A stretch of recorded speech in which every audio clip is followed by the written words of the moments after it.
परिचय।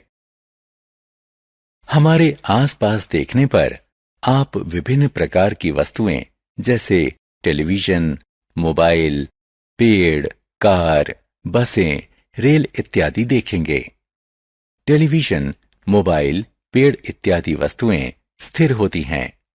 दूसरे शब्दों में कहें तो उनका स्थान समय के साथ परिवर्तित नहीं होता।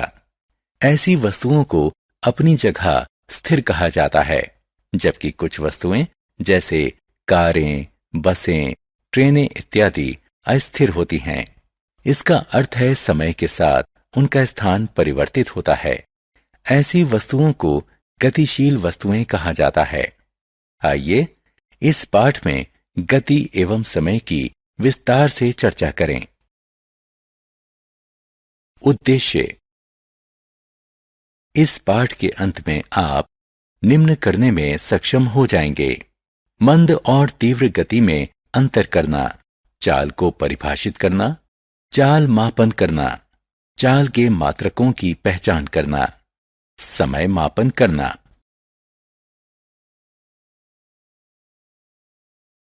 मंद और तीव्र गति।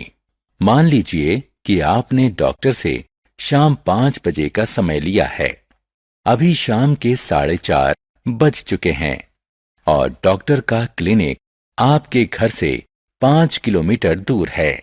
क्लिनिक जाने के लिए आपके पास 2 ही विकल्प हैं, या तो आप साइकिल से जाएं या टैक्सी कर लें। आप क्या करेंगे? सही, आप टैक्सी लेंगे, क्योंकि टैक्सी साइकिल से तेज चलती है। अतः हम कह सकते हैं कि कुछ वस्तुएं दूसरी वस्तुओं से तेज चलती हैं। अब वही टैक्सी खाली सड़क पर तेज चलती है और भीड़ वाली सड़क पर धीरे चलती है। अतः एक ही वस्तु एक समय तेज चल सकती है और दूसरे समय धीरे चल सकती है। कौन मंद है और कौन तीव्र है? दूसरा चरण है यह पहचानना कि एक वस्तु किसी दूसरी वस्तु से तेज चल रही है या धीरे। ऐसा करने के लिए आपको दोनों वस्तुओं द्वारा एक नियत समय में तय की गई दूरी को मापना चाहिए। मान लीजिए कि 1000 मीटर की साइकिल रेस है। जब सीटी बजती है तो रेस शुरू होती है। सभी साइकिल सवार एक ही समय में रेस शुरू करते हैं। मान लीजिए कि एक साइकिल सवार 10 मिनट में समापन रेखा पर पहुंच जाता है। इसका अर्थ है कि विजेता ने 1000 मीटर की दूरी 10 मिनट में तय की। इसका ये अर्थ भी हुआ कि दूसरे सवार जो समापन रेखा पर बाद में पहुंचे, उन्होंने 10 मिनट में 1000 मीटर से कम दूरी तय की और इसीलिए रेस हार गए।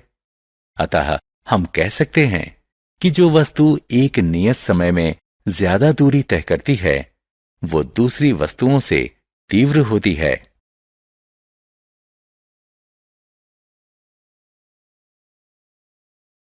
चाल। कौन सी वस्तु अन्य वस्तुओं से तीव्र गति से चलती है? इसे जानने का सबसे आसान तरीका है कि हम सभी वस्तुओं की प्रति इकाई समय में तय की गई दूरी की गणना करके उनकी तुलना कर लें। स्पष्ट रूप से जो वस्तु प्रति इकाई समय में ज्यादा दूरी तय करेगी, उसकी गति ज्यादा तीव्र होगी।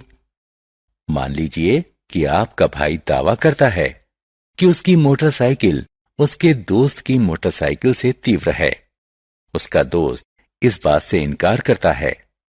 आप जानते हैं कि आपके भाई की मोटरसाइकिल 1 घंटे में 60 किलोमीटर दूरी तय करती है, जबकि उसके दोस्त की मोटरसाइकिल 1 घंटे में 40 किलोमीटर दूरी तय करती है। आइए आपके भाई और उसके दोस्त की दावों की जांच करें। आपके भाई की मोटरसाइकिल की चाल 60 किलोमीटर प्रति घंटा है और उसके दोस्त की मोटरसाइकिल की चाल 40 किलोमीटर प्रति घंटा है। निश्चित ही आपके भाई की मोटरसाइकिल आपके दोस्त की मोटरसाइकिल से तेज है, क्योंकि उसकी चाल ज्यादा है।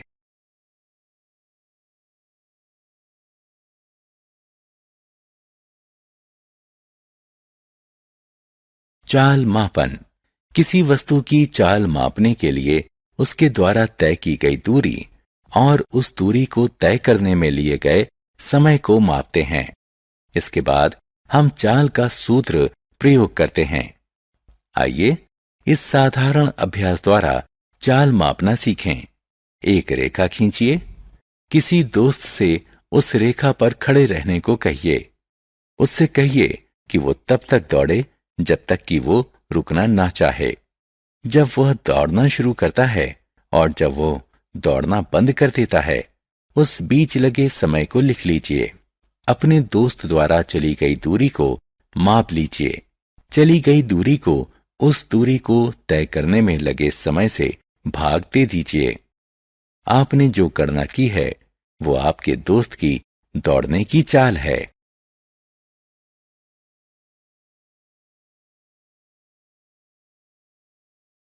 चाल मापी और पथ मापी। क्या आपकी पिता की कार में चालक की सीट के सामने लगे मीटर और इंडिकेटर आपको डराते हैं? अब वे नहीं डराएंगे। स्टीयरिंग व्हील के ठीक सामने 2 मीटर हैं। वृत्ताकार डायल जो कुछ कुछ एक सुई और संख्याओं वाली घड़ी की तरह दिखता है, उसे चाल मापी कहते हैं। जब कार चल रही होती है, एक सुई चाल मापी में एक विशेष संख्या पर होती है। यह अंक कार की किलोमीटर प्रति घंटा चाल है। इसमें एक आयताकार बॉक्स भी होता है जिसमें कई अंक लिखे होते हैं। जब कार चल रही होती है तो ये अंक बढ़ने के बजाय बदलते रहते हैं।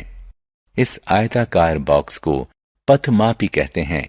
इसका माप कार द्वारा चली गई कुल दूरी बताता है। समय का मापन।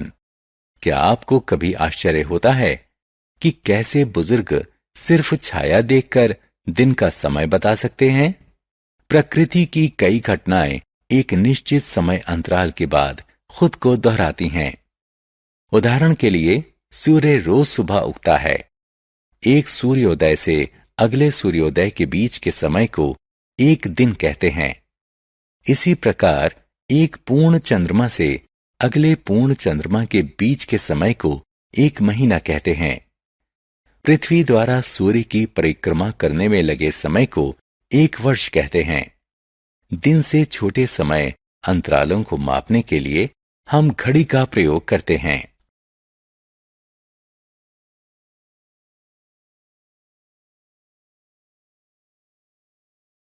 समय एवं चाल के मात्रक। समय का मूलभूत मात्रक सेकंड है। इसका प्रतीक चिन्ह एस है। मिनट और घंटे समय के बड़े मात्रक हैं। 1 मिनट 60 सेकंड के बराबर होता है और 60 मिनट 1 घंटे के बराबर होते हैं। चाल का मूलभूत मात्रक मीटर प्रति सेकंड है। हम इसे दूसरे मात्रकों जैसे मीटर प्रति मिनट और किलोमीटर प्रति घंटा में भी व्यक्त कर सकते हैं। हम सभी मात्रकों के प्रतीकों को एक वचन में लिखते हैं।